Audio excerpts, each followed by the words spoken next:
You're listening to Managing Leadership Anxiety, Yours and Theirs, a podcast offered in partnership with Missio Alliance. Each episode, we discuss internal and relational pressures, how they block effective leadership, and how we can move through them to a greater health. And now your host, Steve Cuss. All right, folks, Managing Leadership Anxiety podcast. What we do on this show is we help you notice, name, and diffuse chronic anxiety. That's the whole point of the show.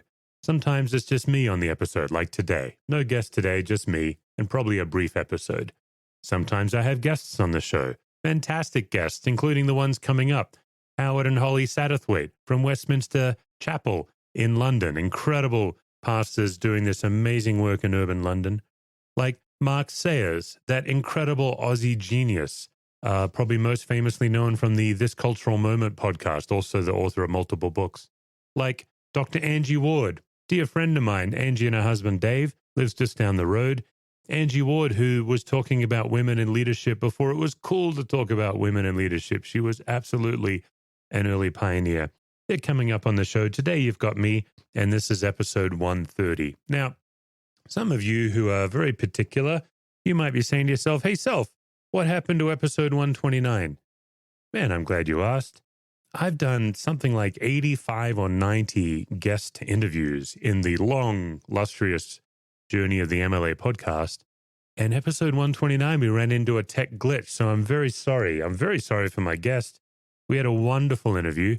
And I reached out to her this week and apologized and said, we'd love to try again. So she'll be back getting interviewed in August, and we'll release her episode in the fall. But we couldn't call this one episode 129. Look, at this point, most of you don't care, but I got to finish what I started. We couldn't call this one episode 129 because podcasting exists in a weird relationship with the space-time continuum, in that some of the future episodes I've already recorded in the past. They're in the can.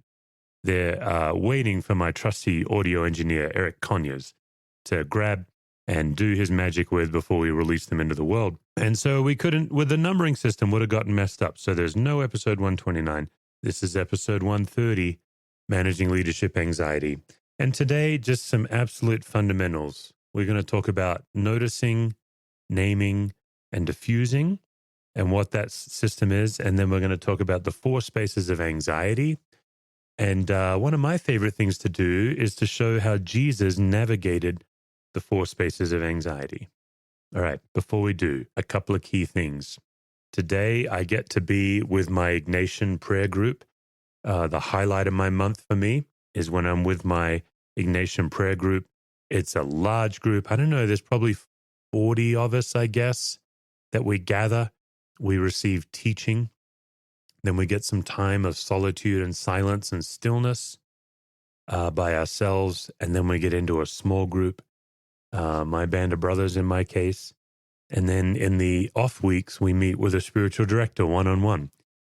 And those of you who've been following along on my journey, you know that when I joined the Ignatian prayer group, which has been such a gift from God to me, they gave me a candle. And they said, okay, you're going to light this candle anytime 2 things are true. The first is when you notice God's presence. When you're keenly aware of God's presence, just light a candle as a way of celebrating and recognizing that you know God's with you. And then the second reason is when you really need to remember God's presence. And so I've got my candle here. I'm now on my 4th candle. So I'm going to light it just in the recognition by faith that God is with us. God is with me. God is with you right now. And it really doesn't matter if you believe that or not.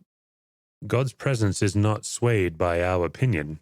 It really doesn't matter so much if you feel it or not. I know what it's like to grapple with the silence of God and the perceived absence of God. It's an awful thing. I've spent a lot of my life doing that. And so that's a painful thing, and that can be a very lonely experience. But still, in spite of how we feel or what we see, in spite of what we're holding on to right now or what's holding on to us, God is with us. So I light this candle in faith that God is as close to me right now as the light that I see in this candle. I also remember as I breathe, as I just pause and breathe, that God is with us right now. God is as close to us as the air we breathe, in and out. God is as essential to us as the oxygen in our lungs. I remember reading somewhere that God's name in the Old Testament, the name that can't be spoken, Yahweh.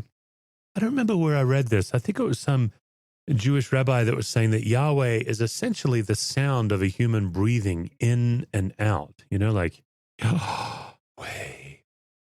I don't know if that's true or not, but boy, I've found tremendous comfort in the simple idea that every one of us could be breathing the name of God, confessing, if you will, with our lips and our lungs, the name of God.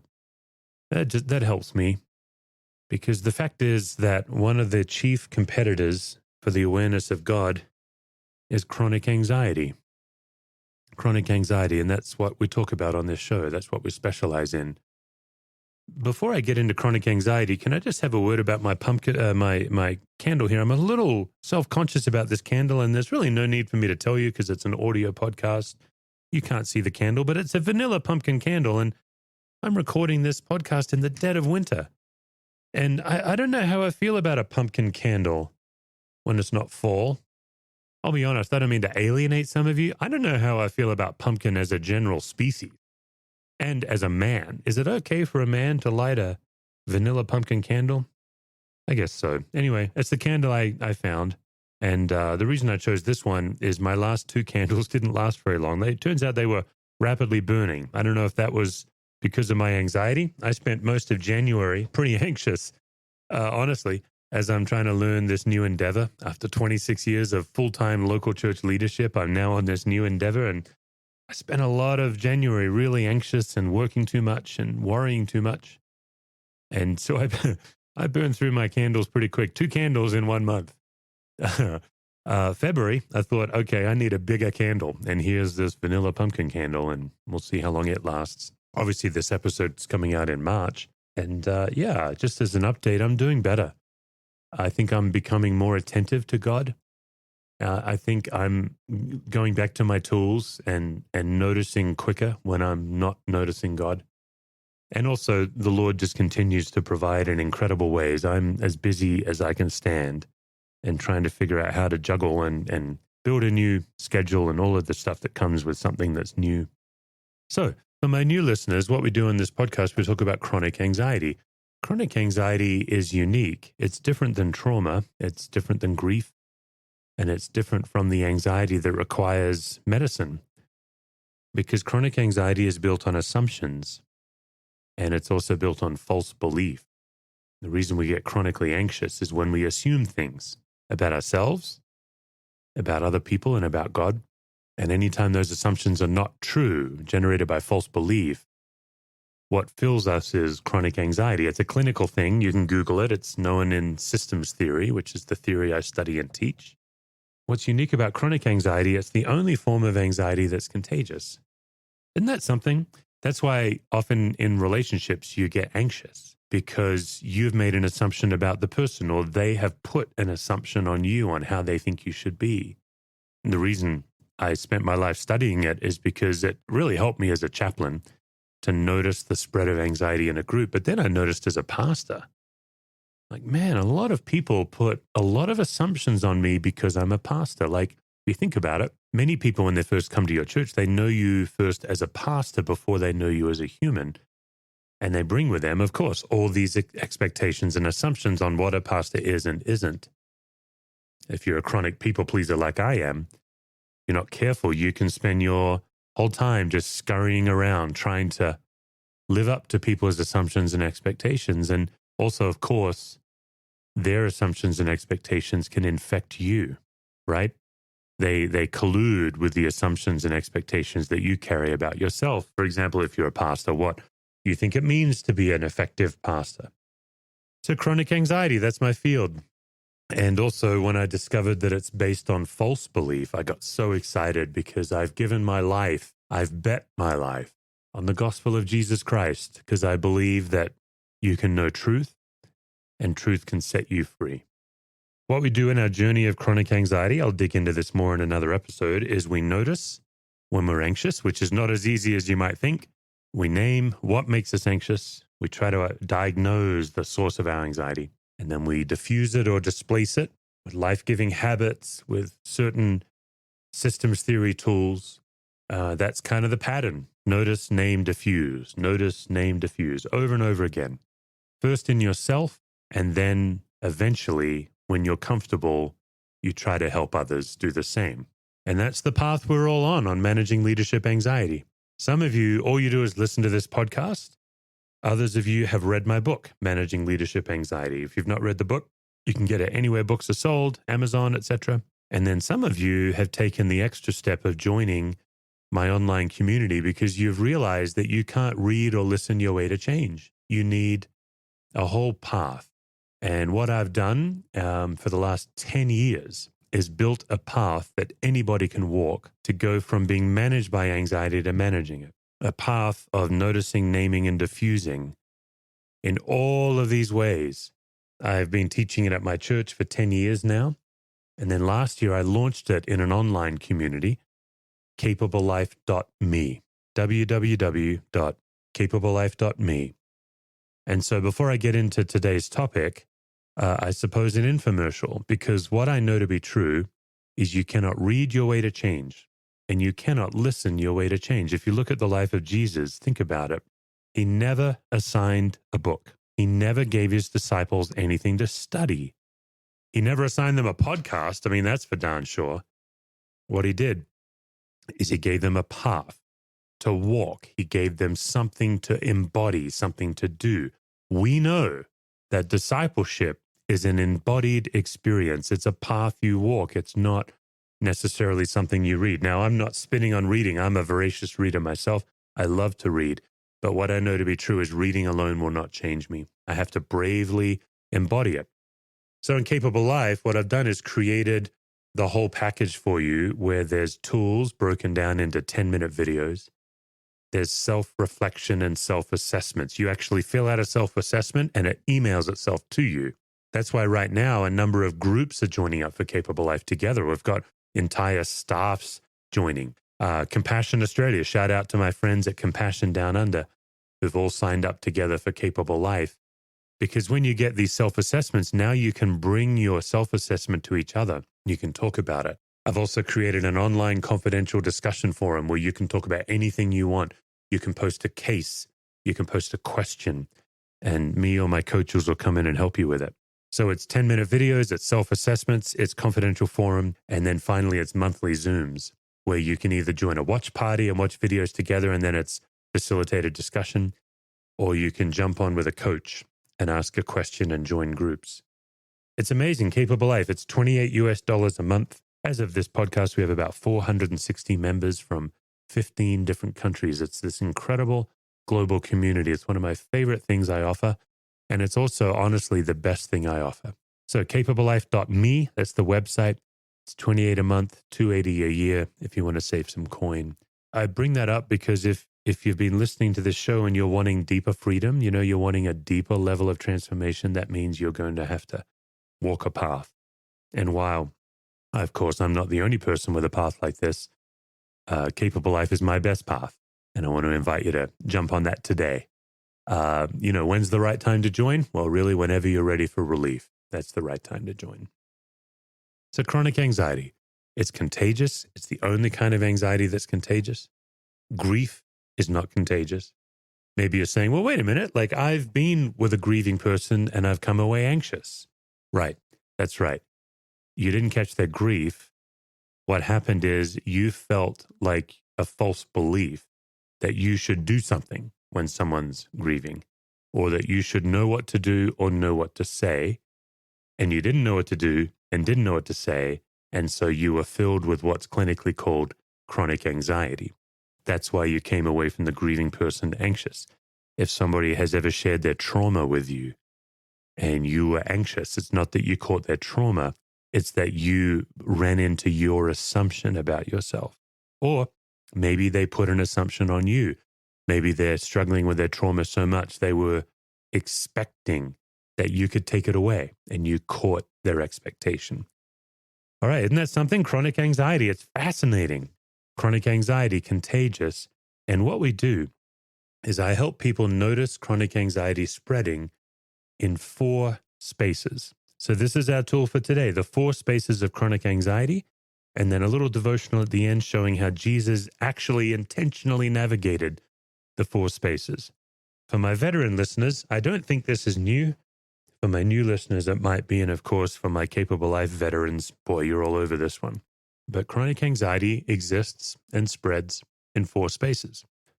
The space inside me, the space between me and another person, the space inside the other person, and the space between other people. These are the 4 spaces. Space in me, number 1. Space between me and another, that's number 2. Space inside the other person, that's space number 3. The space between other people, space number 4. Let me go through them really quickly, and then let's talk about how Jesus navigated them. Okay, space number 1, the space in me. That's the assumptions and false beliefs I carry about myself. Things like the belief that I should always know what to do in any situation, the belief that everyone should like me no matter what. In my case, famously, the belief that every sermon I ever preach must be the best sermon you've ever heard. And when I don't live up to those beliefs or those assumptions, then what happens next is chronic anxiety. This is why chronic anxiety is less to do with worry and fear. It's more to do with reactivity. Reactivity, that's the best way to understand it. And so what you can just ask yourself real quick is, okay, when I get reactive, do I get bigger or smaller, typically? So in my case, I get bigger. I tend to take charge. I tend to use more words. I tend to listen to fix, things like this. So that's the space in me. Second space, the space between me and another. You know, if you think of every significant relationship in your life, one of our Capable Life coaches, Brendan Reed, the way he teaches it, he says it's almost like there's a extension cord connected between you and there's just electricity freely running between the two of you. It's like you're connected to each other and you end up reacting to each other, sometimes because of what is said, but more often because of the way each other relates. And so chronic anxiety spreads between people when we infect each other with our assumptions, our unspoken values, our judgments, and so on. This can explain most workplace conflicts. This can explain almost every marriage conflict. It's the space between you and another. So one of the things you can do this week is start to notice anxiety spreading in the 4 spaces. Notice when it's welling up in you, but also notice when it's coming at you from another person. And of course, because we're not egomaniacs on managing leadership anxiety, you have to also notice when you're generating anxiety that someone else is catching. So that's space number 2, between you and the other.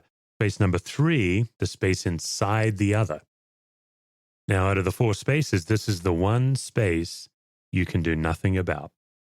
And yet, for many of us, it's the one space you spend so much of your energy on, the space inside another person.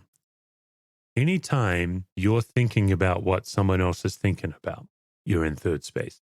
So, for example, maybe you had a conversation and you walked away and you regret what you said. You start thinking about, oh, I wonder what they think about that. Or sometimes if you're frustrated with somebody, it's not, what are they thinking? It's, what were they thinking? It's more exacerbated, right? Like, what were they thinking? Why did they do it that way? When I work with addicts and addicts who have loved ones, people battling addiction, sometimes the loved one, not the addict, but the person who loves the addict, spends so much time in third space trying to worry your way to their sobriety, right? If I just worry and think harder and act differently, maybe they'll get sober. That's third space. It's the one space you can't change because it's what we call holy ground. It's the space between that person and God. Only God can change another person.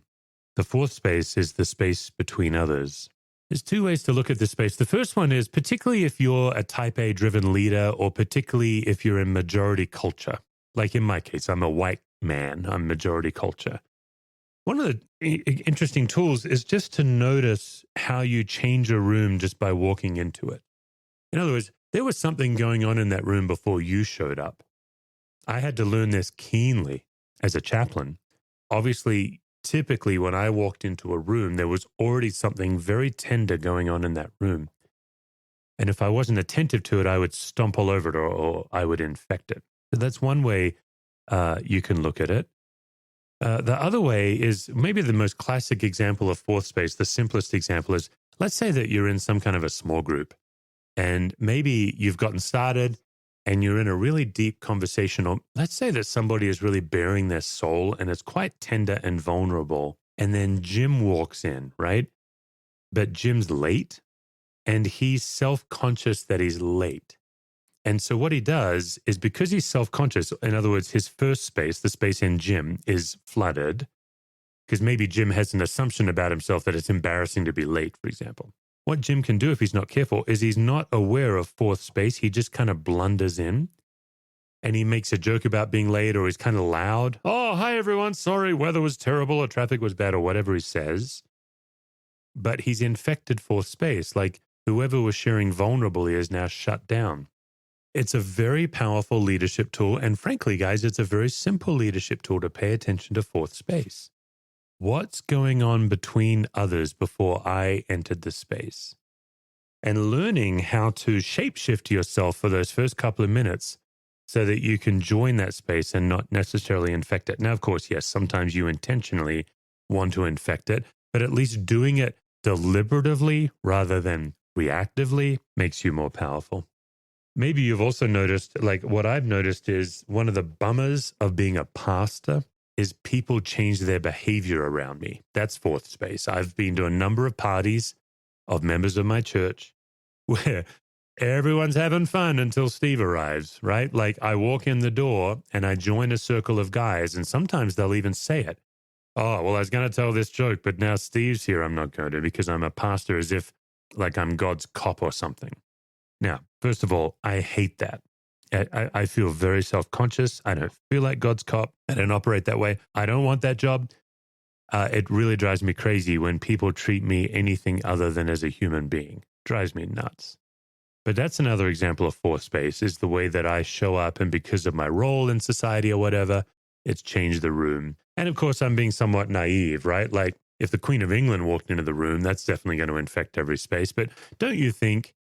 All right, well, let me go on a tangent. I was listening to Matthew McConaughey's book, Green Lights. It's his autobiography. And someone told me, my friend Ron Johnson said, hey, if you're going to get that book, make sure you get the Audible, because Matthew narrates it and it's a hoot. And holy smokes, it really is. It's a good time. But he said something really profound, Matthew McConaughey. This relates to fourth space. He talked about his breakout film was A Time to Kill. And he'd been in movies before, like Dazed and Confused. But he said it was interesting. The weekend before A Time to Kill was released, it's Saturday morning. He walks down to the local breakfast taco bar in his town and he orders breakfast tacos. And he says there's about 300 people milling around. And he said 295 of them ignored me and 5 of them knew who I was. In other words, he's a very relatively unknown Hollywood actor. He said that night, A Time to Kill gets released. The next Saturday morning, I walk to the same taco bar that I'd walked to for years.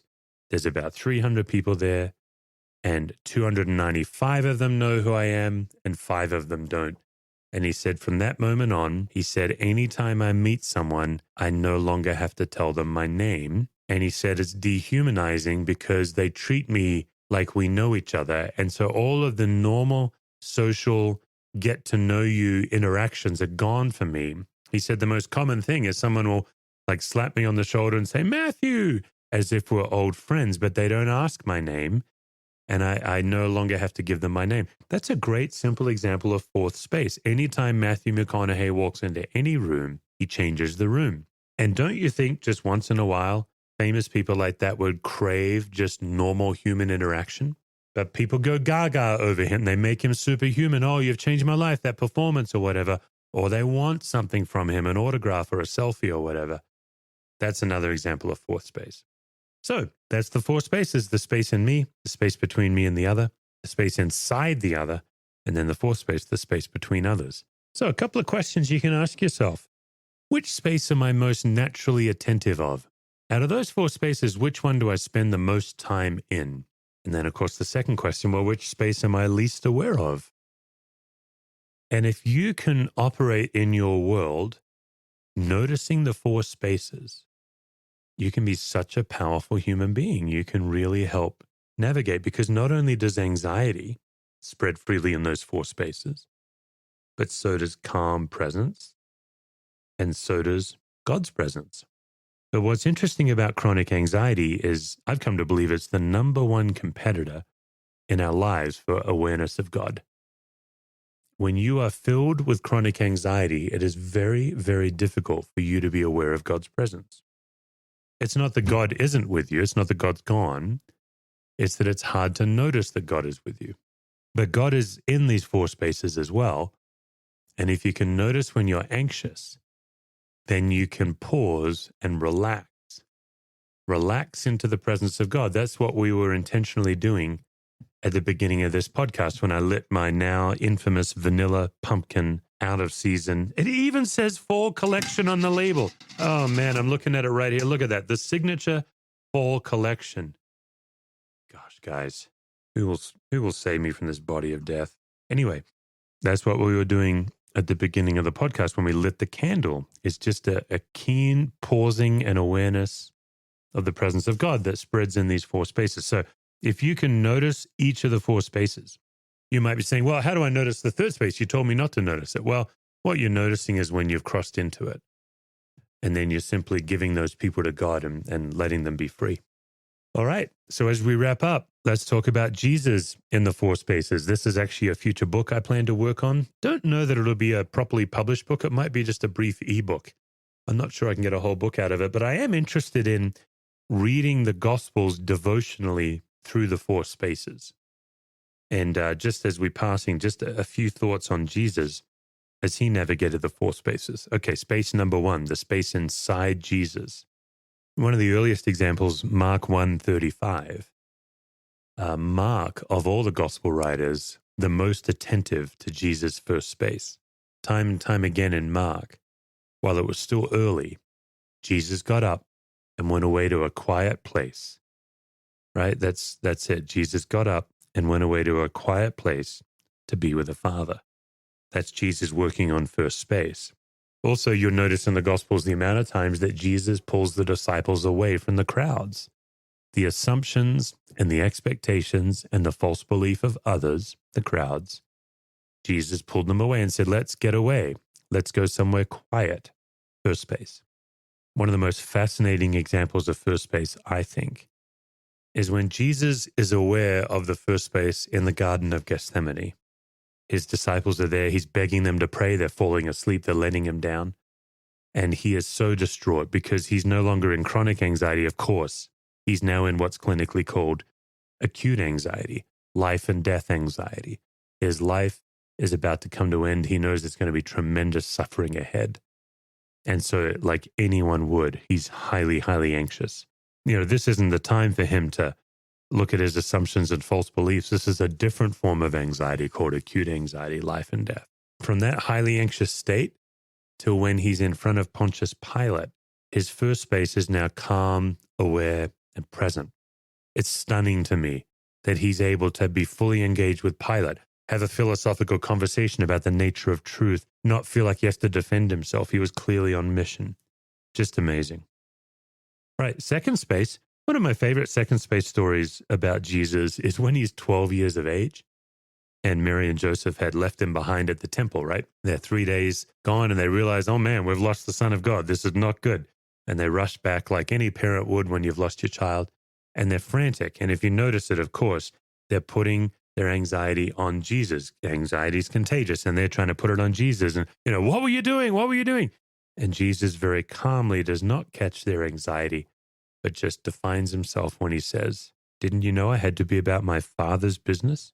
Second space. It's interesting to notice how Jesus was so good at rejecting the assumptions of others if they did not line up with truth, if they did not line up with what he was about.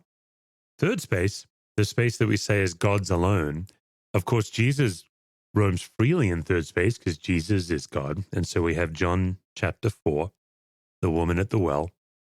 When Jesus enters a conversation with her, which itself was scandalous, the Samaritan woman, and Jesus says to her, why don't you go get your husband? And she says, well, I don't have a husband. And Jesus says, well, you're right about that because you've had 5 and the man you with now is not your husband. And then the next thing she does is she changes the subject. She's like, well, what's your favorite worship song, right? But Jesus is in third space. God knows our thoughts. That's so threatening to us, isn't it? That God knows our thoughts. But when you look at the way Jesus treats our thoughts, it's actually an invitation to deeper intimacy to God. Like, I don't think when Jesus told the woman that she'd had five husbands and the man she's with now is not a husband, I don't see much accusation in Jesus' voice. I don't see much condemnation. More of an invitation to say, why don't we lose the pretense and let's be human here. Let's have an actual unpretentious conversation. And so Jesus knows your thoughts and my thoughts. He knows what's on our heart. He knows what's heavy on our hearts. So I'm just going to pause here before we get to fourth space, the final space, and just invite you, if you're driving, keep your eyes open, but just invite you, if you can and it's safe, to take everything out of your hands and just have your hands in a releasing posture. If you're driving, maybe one hand on the wheel and one hand releasing. And if there's something you're worried about right now, if there's something you're anxious about, something that you've got a tight grip on, that God is inviting you to trust God with, just the time to give that to God right now.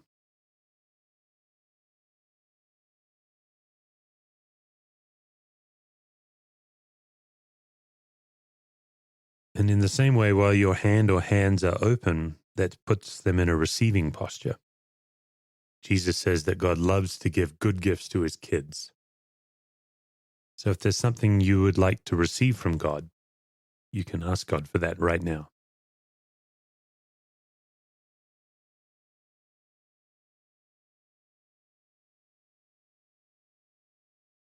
All right. Fourth space.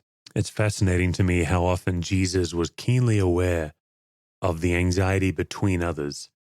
And I think one of the most poignant examples, last episode I mentioned Luke 24 and Cleopas. For sure, that's going on.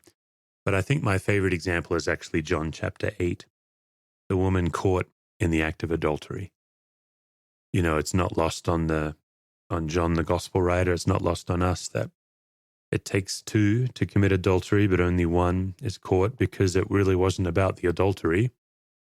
The religious leaders of the day, unfortunately, like some religious leaders today, were not above exploiting a human being for a different reason, for their own agenda. And so they take this woman and they're ready to not just exploit her, but kill her.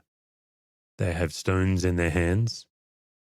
And Jesus willingly walks into an armed, violent mob to protect somebody in a vulnerable population.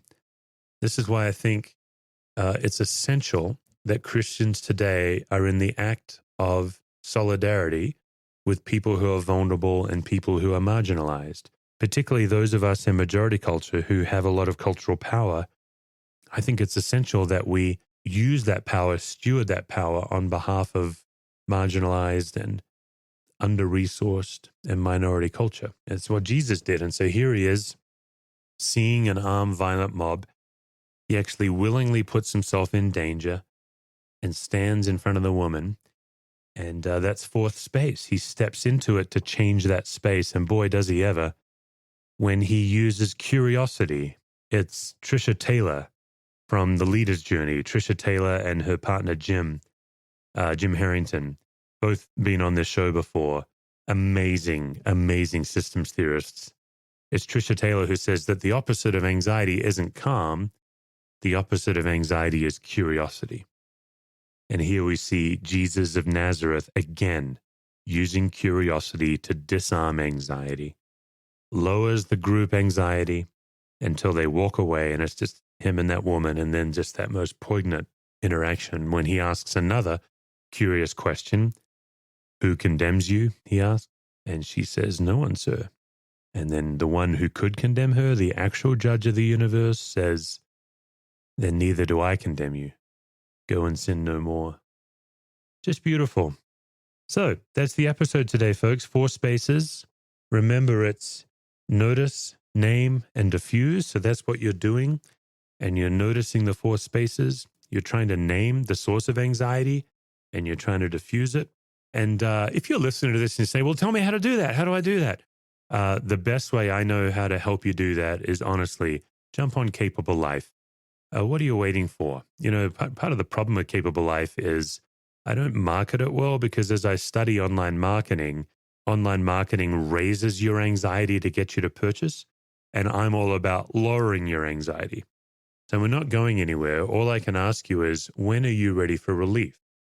And if you want to know how to name it, if you want to learn all of the sources of anxiety and how to actually diagnose what's going on, one of my Capable Life members, Richard, posted on Twitter this week where he said, "Hey, a win for Capable Life. I actually noticed that I was in a double bind." And he was able to detangle the anxiety in the moment and actually be free and help the people too. That's what we do. That's what we do. So go to capablelife.me. Why don't you sign up? You can join for a month, join for a year, and start getting to that naming and diffusing. I guarantee you'll get some relief right away. All right, folks. Great to chat with you. Thanks for listening in. Look forward to the next one. For more resources, visit stevecusswords.com or missioalliance.org.